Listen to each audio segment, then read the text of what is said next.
Oke, welcome back. Balik lagi di channel Raja Bulbok. Oke, sebelum video mulai, saya ingatkan lagi untuk mengklik tombol subscribe dan klik tombol loncengnya agar kalian tidak ketinggalan notifikasi jika Raja Bulbok mengupload video terbaru. Oke, di video kali ini saya akan membahas tentang pengumuman pelaksanaan ujian IPS topik CBT umum tahun 2020 ya.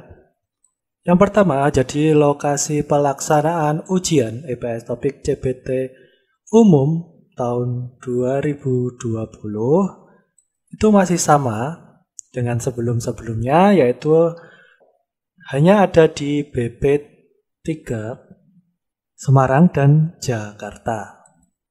Kita lanjutkan, waktu pelaksanaan ujian IPS topik CBT umum tahun 2020 itu dilaksanakan pada tanggal 22 Oktober sampai dengan 24 November 2020 untuk gelombang 1. Jadi sekitar 1 bulanan ya untuk gelombang 1. Untuk waktu pelaksanaan ujian IPS topik CBT umum yang gelombang 2 itu tanggal 25 Januari 2021 sampai dengan 22 Maret 2021 dan pengumumannya itu tanggal 5 April 2021. Lanjut yang ketiga, jadi dengan pembagian waktu ujian sebagai berikut. Jadi ada 4 sesi ya. Kemudian semua peserta harus datang tepat waktu, keterlambatan tidak ada toleransi. Jadi pembagian waktunya ada 4 sesi ya, masih sama seperti yang dulu. Kita lanjut ke 4, jadi sebelum memasuki ruangan ujian akan dilakukan verifikasi dan pemeriksaan sidik jari ya, fingerprint. Jadi peserta yang mengikuti ujian IPS topik CBT umum tahun 2020 ini adalah pendaftar yang datang pada saat verifikasi dokumen pendaftaran ya. Jika ditemukan adanya joki, jadi maka akan diberi sanksi dan diproses sesuai hukum. Jadi silakan datang sendiri. Jadi nggak bisa ya pakai joki-jokian. Poin yang kelima, jadi seluruh peserta ujian itu harus hadir di lokasi ujian 1 jam sebelum pelaksanaan orientasi. Dan harus sudah berada di dalam ruangan orientasi paling lambat 30 menit sebelum pelaksanaan orientasi ujian sesuai waktu yang ditetapkan untuk masing-masing sesi ujian.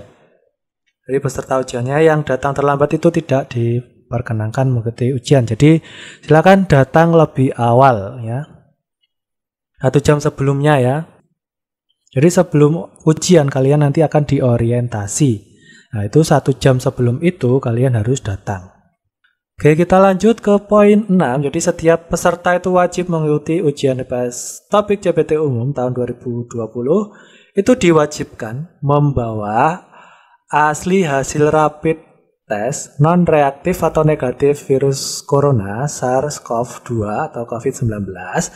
Yang kedua, bukti potongan formulir pendaftaran atau kartu ujian. Yang ketiga, paspor dan KTP yang digunakan pada waktu verifikasi dokumen pendaftaran. Jadi pas verifikasi itu kalian tuh menggunakan KTP atau paspor. Jadi silakan membawa salah satu yang kalian gunakan pada saat verifikasi kemarin. Jadi peserta yang tidak membawa ketiga poin tersebut itu tidak boleh mengikuti ujian. Lanjut ke poin ke-7. Jadi peserta wajib menggunakan masker, berpakaian rapi dan sopan. Maksudnya itu baju berkerah, warna bebas dan bersepatu. Walaupun nanti kita di dalam ruangan itu kita disediakan sendal ya tersendiri, jadi tetap bawalah sepatu. Bagi CPMI yang tidak menggunakan masker dan baju berkerah itu tidak diizinkan masuk. Kita lanjut ke 8. Jadi terkait dengan protokol kesehatan, itu bagi CPMI dengan suhu tubuh melebihi 37,3 itu tidak diizinkan masuk ya. Diminta untuk melakukan pemeriksaan ke fasilitas pelayanan kesehatan. Nanti di sana ada pelayanan kesehatan khusus yang disediakan untuk mengecek keadaan kalian ya.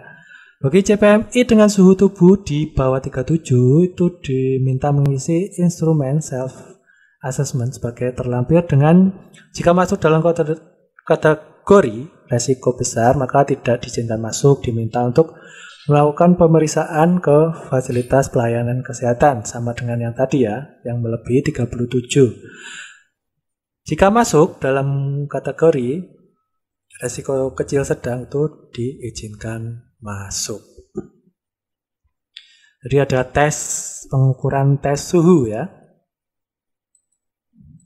Lanjut ke poin 9, jadi setiap peserta hanya diperbolehkan mengikuti ujian sesuai dengan waktu dan jadwal yang telah ditentukan ya.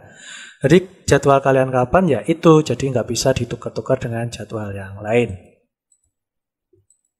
Poin ke-10, jadi peserta ujian tidak diberikan lembar soal dan jawaban ya, karena ini sistem CBT ya, jadi tidak akan diberi lembar dan soal. Beda dengan PBT zaman dulu, itu diberi, kalau sekarang enggak, karena CBT. Jadi poin yang ke-11, teknis pengerjaan dan menjawab soal ujian akan dijelaskan pada saat mengikuti orientasi sebelum pelaksanaan ujian. Jadi setelah pemeriksaan, nanti kalian disuruh nunggu dan masuk ke ruangan. Nah, di situ nanti ada pelaksanaannya gimana akan dijelaskan oleh panitia. Lanjut ke 12, selama ujian berlangsung peserta dilarang keluar ruangan ujian dengan alasan apapun sebelum waktu ujian selesai. Nah, jadi bagi kalian yang ingin ke belakang, jadi sebelum masuk ruangan silakan kalian ke belakang, ke toilet dulu, daripada nanti pas di tengah-tengah ujian kalian kebelet.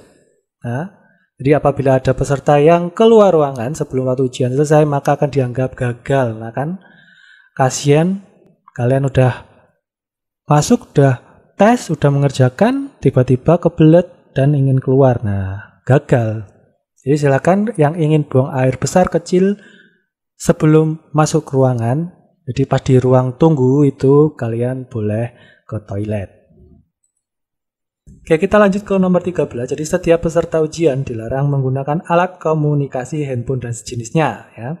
Jadi pas kalian pemeriksaan nanti handphone kalian, jam tangan, sabuk dan lain-lain itu akan disuruh ninggal di pemeriksaan ya, pas finger scan. Oke, kita lanjut ke 14. Jadi pengawas ujian atau proktor bersama dengan tim pengawas dari HRD Korea akan melakukan verifikasi sidik jari dan identitas peserta ujian. Nah, di sini ini adalah langkah awal ya. Jadi kalian pas ngantri nunggu berikutnya, nah itu ada pemeriksaan ini tadi, finger scan atau sidik jari dan identitas peserta ya. Jadi kalian menunjukkan KTP, paspor, dan kartu ujian. Jika kalian tidak membawa yang saya sebutkan tadi 3 itu, kalian tidak boleh ikut ujian. Jadi sebelum berangkat silakan cek perlengkapan terlebih dahulu. Kita lanjut ke nomor 15. Jadi peserta yang ditemukan melakukan kecurangan pada saat ujian akan dikenakan sanksi oleh HRD Korea. Tidak boleh mengikuti ujian IPS topik selama 3 tahun. Ya, jadi kalian nggak usah main curang, nggak usah curang lah pokoknya. Jadi ya itu hasil kalian belajar selama ini ya. Udah berusaha sendiri saja daripada kalian nanti kena skorsing 3 tahun. 3 tahun itu lumayan, kalau dibuat nunggu SLC itu ya bisa. Jadi nomor 16, jumlah peserta ujian IPS topik CBT umum ini akan diumumkan besok di situs resmi BP2MI ya. Jadi silakan, linknya sudah saya sediakan di deskripsi. Untuk cara penilaian CBT umum 2020 sistem poin yang ke-7 ini, jadi yang pertama nilai IPS topiknya itu harus minimal 135 poin atau di atas 135 poin baru bisa mengikuti ujian skill test. Jadi tidak seperti ujian seperti biasanya tahun-tahun kemarin. Jadi setelah kalian ujian IPS topik, jika nilai kalian 135, kalian bisa langsung skill test. Jadi skill testnya ini sangat sederhana ya. Jadi hanya buta warna, tinggi badan, dan berat badan. Di sini yang saya tekankan hanya ke buta warna. Jadi jika kalian parsial atau total, itu akan otomatis gagal. Walaupun nilai EPS topik kalian 200. Jadi berhati-hatilah. Buta warna ini sangat menentukan. Jadi tinggi badan dan berat badan itu tidak ada ketentuan. Jadi jangan khawatir, fokus pada buta warna dan nilai EPS topik kalian. Kemudian hasil kelulusan akan di-ranking dari jumlah kuota yang diambil untuk tahun 2020. Jadi tetap masih menggunakan sistem ranking. Oke, sampai di sini dulu pengumuman CPT umum. Jadi pelaksanaan seperti yang saya sudah jelaskan tadi, kapan dan di mana. Semoga bisa membantu kalian mendapatkan informasi terkini tentang ujian IPS topik CPT umum ataupun CPT khusus.